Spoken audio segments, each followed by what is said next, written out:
Wika, kembali lagi di Sobat Talk. Nah, pada episode kali ini kita akan mengadakan special talk show nih. Kali ini berbeda dengan biasanya, karena kita akan ngobrol santai tapi penuh inspirasi bersama dengan mahasiswa UWK yang sangat berprestasi ya tentunya. Nah, mereka ini bukan hanya unggul di kelas, tapi juga aktif berkarya dan membawa nama kampus ke level yang lebih tinggi nih. Jadi siap-siap ya dapat motivasi dan insight keren dari mereka-mereka ini. Nah, mari kita sambut kelima mahasiswa berprestasi di UWK. Oke, sebelumnya kita mungkin perkenalan dulu kali ya dari yang pakai baju merah, yang paling kanan nih. Silakan Kak Yuda. Halo semuanya, perkenalkan nama aku Yuda, aku dari Prodi Pendidikan Bahasa Mandarin. Untuk prestasiku, aku yang paling terakhir itu menang di kick striking 65 kg putra.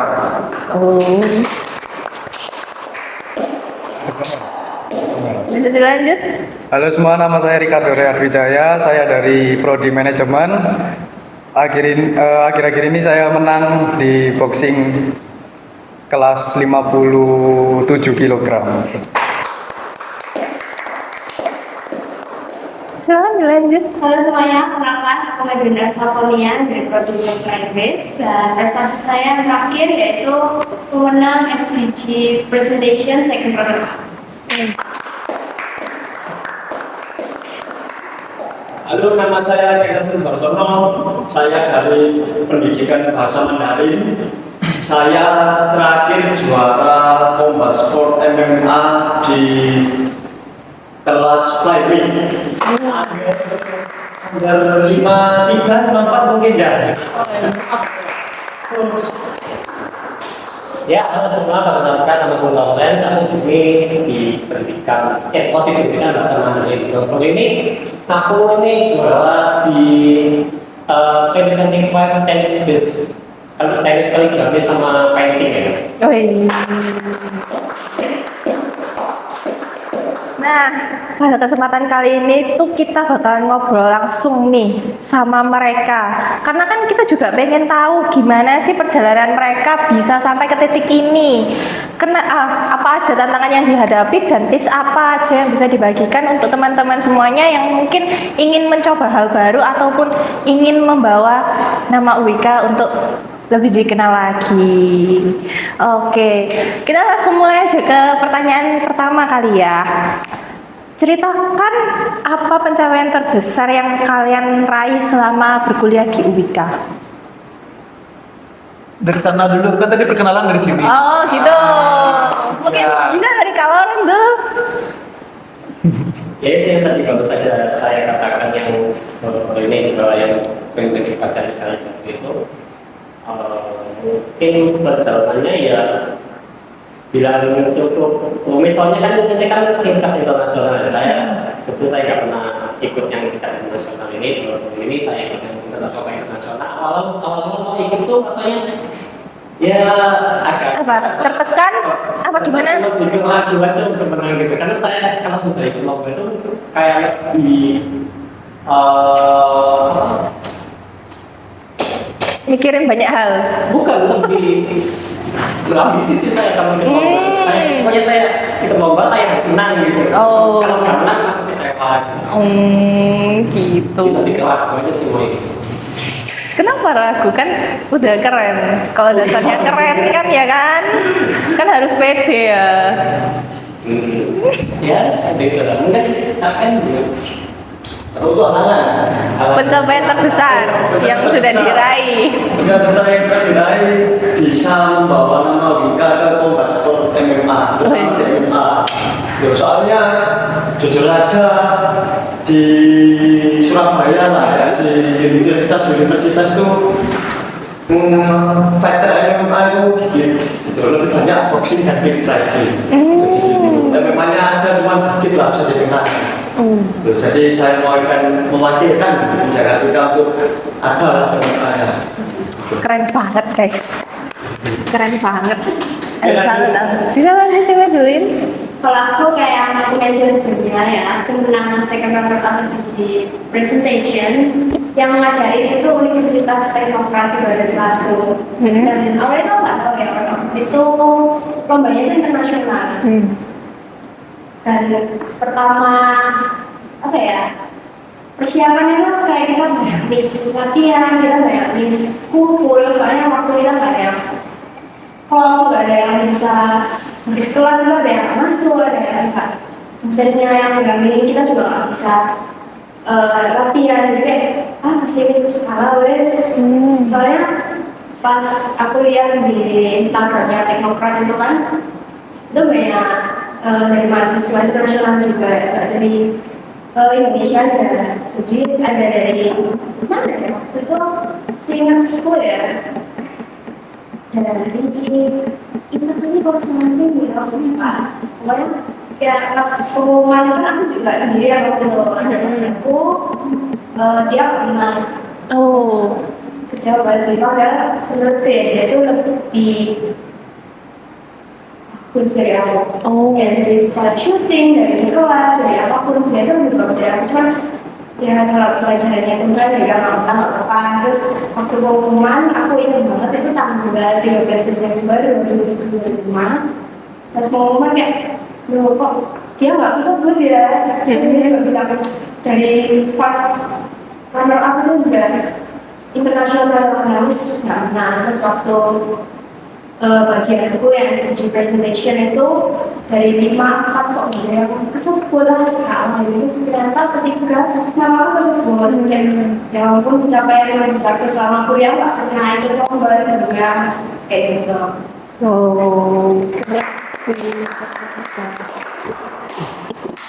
Bisa dilanjut. Aku Iya dong.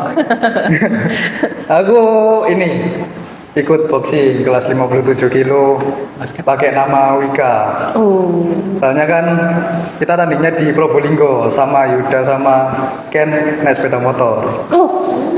Dari Surabaya nih ke Probolinggo. Ya, Waduh. Yuda pelatihku kan, aku sama Ken yang main. Yuda pelatihku, dia yang ngajarin aku. Jadi kita ikut ke sana bareng-bareng. Gitu. Gitu aja. Gitu aja. Basketnya enggak. Sekarang coachnya. Basketnya enggak. Enggak, sekarang coachnya aja. Silakan ngomong coachnya. Apa pencapaian terbesar selama di Iya. UIK? Ya, sebelum-sebelumnya, tapi aku kalau di UIK yang pertama kali pencapaian terbesarku itu ya sebenarnya anak dua ini sih. Itu pencapaian besar, soalnya bisa bawa mereka jadi juara.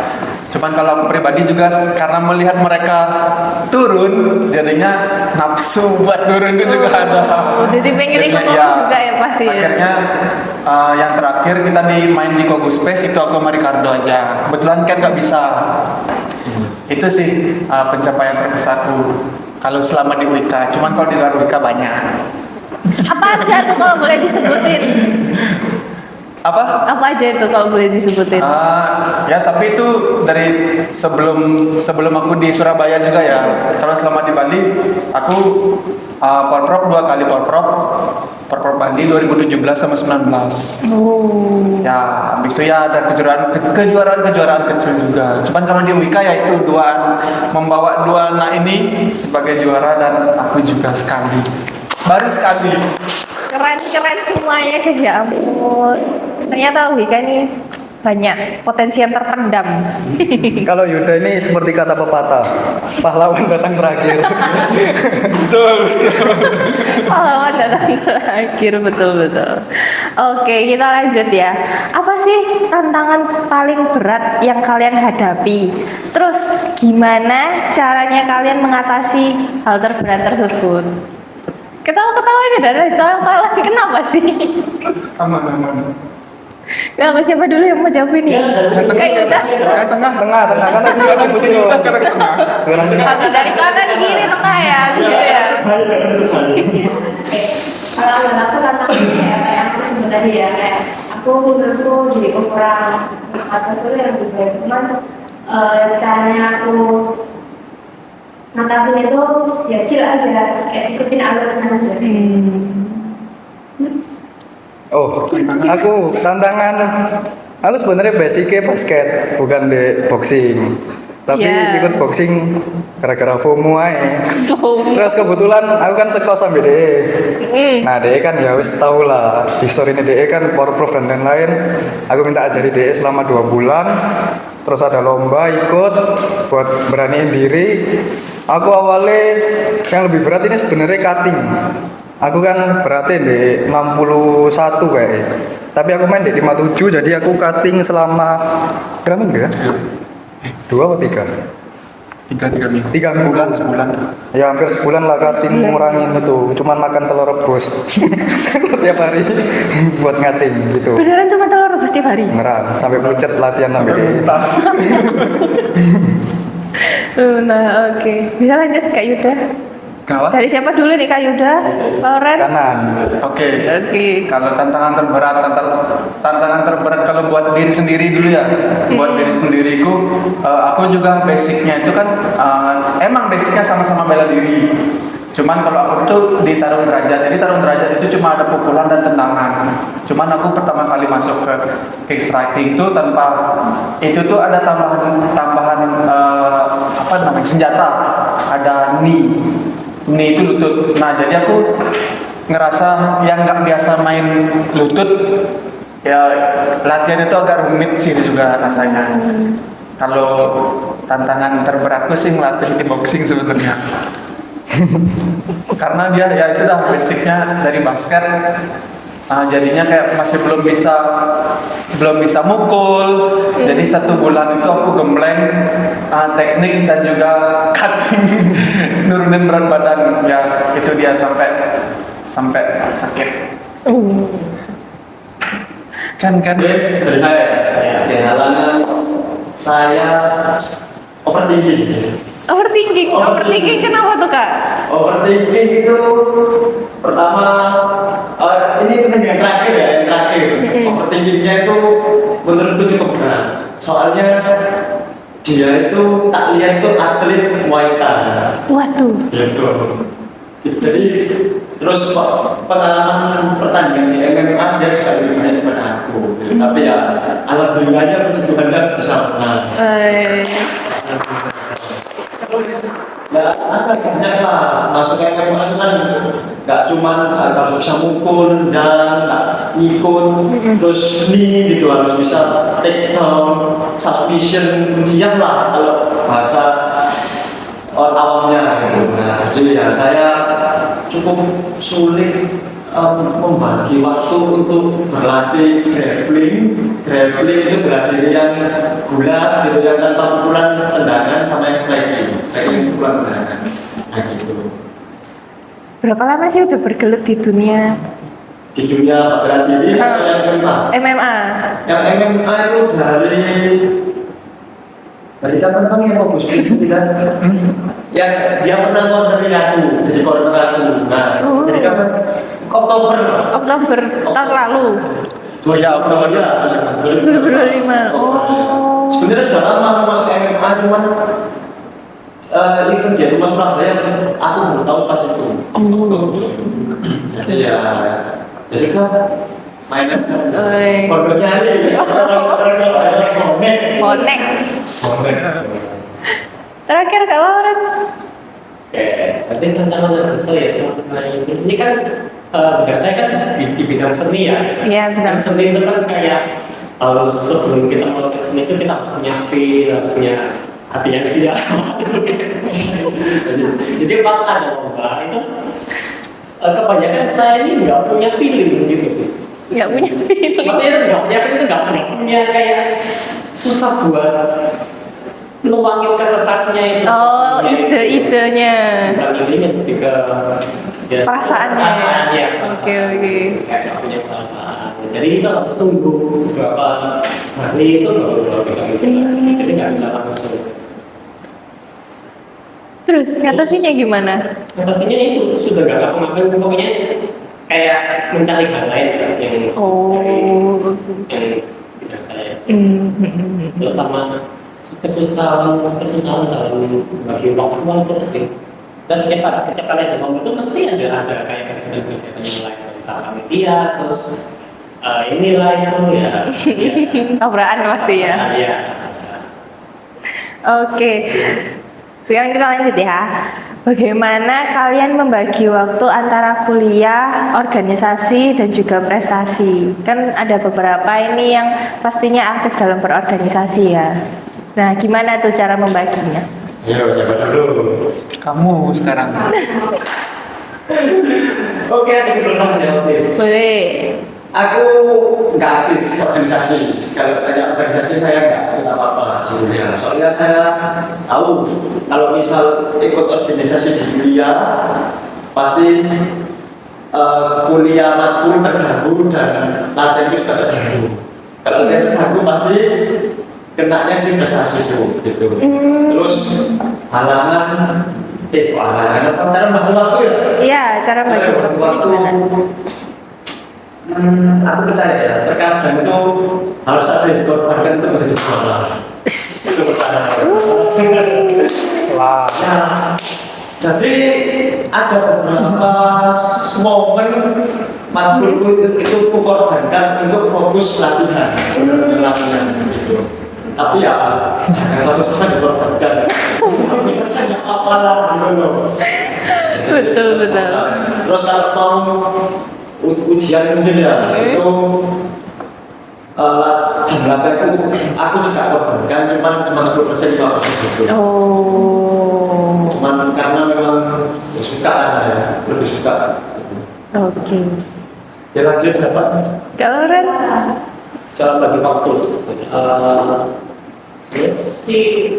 Saya itu kan cara ikut jam kosongnya saya aja sih. Bukan jam kosong lebih tepatnya ke hari sih. Saya kosong jam sampai jam itu. Contohnya kalau saya di momen itu saya harus seharian penuh. Seharian penuh kayak fokus sama ini. Jadi nggak bisa kayak disambil-sambil istilahnya. Terus jadi sampai jam segini Kuliah. terus sampai pulang kuliah, sampai jam segini ada batas waktunya pokoknya. Saya nggak bisa gitu. Jadi saya benar-benar harus free setelah itu. Jadi saya ngambil sih di weekend aja sih sama minggu. Oh. Oke. Iya. Terus kemana ini? Ke Cemedulin atau ke Kayuda? Sorry, apa tadi pertanyaannya? Gimana caranya bagi waktu antara kuliah, organisasi, dan prestasi?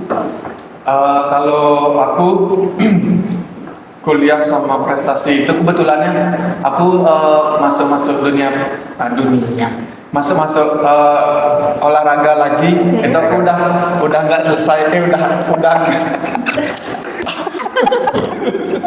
jadi buyar aku nggak ikut organisasi lagi. Oke. Jadi bisa fokus antara kuliah dan Prestasi. kebetulan karena kayak dia bilang tadi aku sama dia itu satu kos, jadinya setelah kuliah jam sore sampai malam itu kita bisa latihan bareng. Nah minusnya kita adalah kita nggak ada tempat latihan. Jadi kita yaudah di kos Di dengan aspal paping itu yang keras kayak. Latihannya di kos berarti ya? Ya Oh, keren. gitu. Mau Cemedulin dulu atau? Ayo. Iya. aku sama sih kurang lebih yang beda ya. Oh sama. Oke. Apa? Apa itu? Katanya sama. Sama dong kan organisasinya kan pas dulu, kalau sekarang kan enggak. Jadi habis saya pulang kampus baru latihan. Tapi nggak ada kesibukan lain selain ngampus? Ada sih basket. Pacaran. Pacaran. Aduh. Pacaran. Privacy. Bercanda. Kalau Cemedulin? Kalau aku kebetulan kan sekarang aku juga jabat jadi ketua organisasi nih. Jadi bagi waktunya juga nggak terlalu susah sih. Soalnya kan kalau dari aku kemarin lomba kan cuma harus kayak belajar kayak hafalan juga. Soalnya kan syuting gitu kan, kayak langsung presentasi di depan juri gitu kan. Jadi bagi waktunya cuma ya pagi kuliah. Oh waktu itu bukan kuliah sih, waktu itu aku magang. Jadi pagi sampai siang magang. Terus sore siang buat beristirahat, terus malam itu aku belajar latihan buat bikin ada sih. Keren. Kita lanjut ya. Ya. Mau lanjut apa? Boleh. Lanjut. Oke. Tips apa yang bisa kalian bagikan untuk teman-teman agar semangat untuk mencapai prestasi mereka atau berprestasi? Dari siapa dulu? Kanan. Udah. Dari Kak Ricardo dulu Kak sih, dari tadi dia menghindari nomor 1 loh. Dari tadi dia kanan kiri tengah. Aku Ya, ya tetap semangat, jangan putus asa sih. Udah. udah.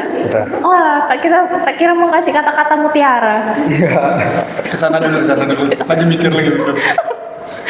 Kalau dari aku sih banyak belajar, terus semangat, terus jangan diem aja, cari info, buat lomba-lomba itu juga membuka peluang kita buat berprestasi kan selama di UIK. Kalau dari Kak Ken? Salah saya pokoknya apanya itu ada kesempatan ambil, nggak usah dengar kata orang. Gak usah dengar kata orang. Ingat guys. Sangat tuh. Jadi walaupun teman-teman dekat keluarga bilang jangan itu berbahaya pak, terobos, berani, resiko pikir gini. Dengerin guys, jadi jangan pernah untuk takut buat nyoba hal baru gitu. Dalam satu jadi juara. Wes. Manis. Keren. Kalau dari Kaloran? Ya kurang lebih sama sih kayak Sama semua. bantu aja sih, terus sama tingkatkan skill aja. Tinggalin skill. Tingkatkan ya level lombanya. Kalau sudah nasional kan nasional. Kalau udah internasional? Kalau udah internasional? Sombong. Yang kita harus menemukan yang kita boleh ngajari apa. Iya. Masa dia tak lulus? Naik dulu ngapain dia tuh oke. Kalau dari Kak Yuda? Ya itulah pokoknya sama seperti Itulah pokoknya. Pokoknya ya selain yang mereka bilang mungkin yang paling utama itu tekad. Itu harus tetap kuat, dan mungkin kalau yang masih belum tahu mau cari apa, coba-coba aja dulu. Siapa tahu suka, ya itu aja. Siapa tahu jadi. Ya siapa tahu jadi. Lumayan dapat duit. Oh, kalau menang lomba ya, menang lomba Ya. ya. Kalau menang lomba dapat duit, pastilah itu. Uang apresiasi. Dapat apresiasi, tepuk tangan. Tepuk tangan. Dapat tepuk tangan. Karena sudah berani mencoba. Ya. Nice try. Tapi kalau udah kalah jangan nyerah ya guys ya. Harus nyoba lagi. Oh. Kalau nggak nyoba lagi kita nggak bisa meningkatkan kualitas lebih Betul. lagi ya. Betul. Oke. Nah yang terakhir nih, kalau ada satu kata untuk menggambarkan perjalananmu di UWK itu apa? Mulai dari mana? Dari tengah lagi. Pembimbau ya. Pempimpah. Boleh. Boleh, itu. Lawrence mau ngomong katanya. Nah, ayo. Apa tadi? Apa? Apa tadi? Apa dulu nih? Apa ya? Apa tuh?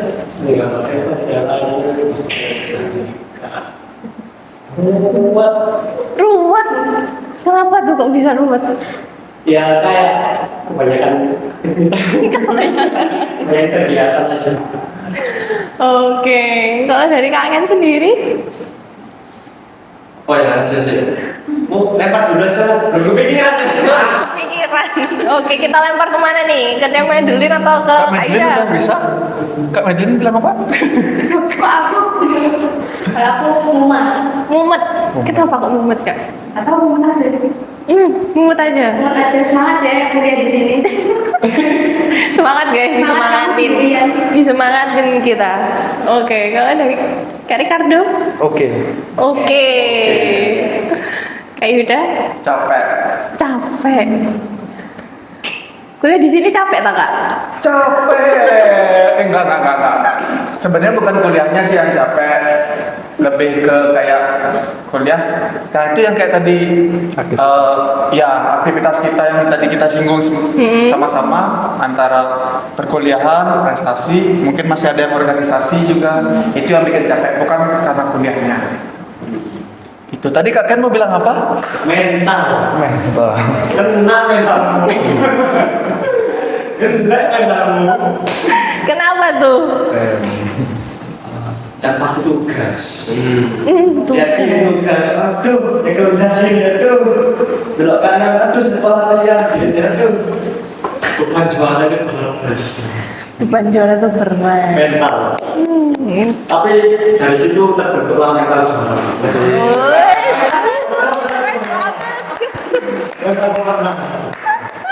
Yang dilatih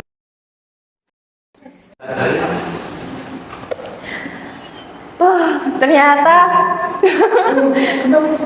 di balik prestasi dari mereka ini juga banyak cerita seru pastinya. Dari ada yang jatuh bangun, ada yang latihan sampai sakit, ada yang susah untuk mengatur jadwal antara kuliah dan juga latihan, ada juga yang menghabiskan waktu banyak untuk belajar di bidangnya. Dan juga banyak lagi lainnya. Nah, jadi buat teman-teman jangan pernah takut gagal, karena kegagalan justru lahir dari pengalaman berharga itu sendiri. Betul nggak kira-kira?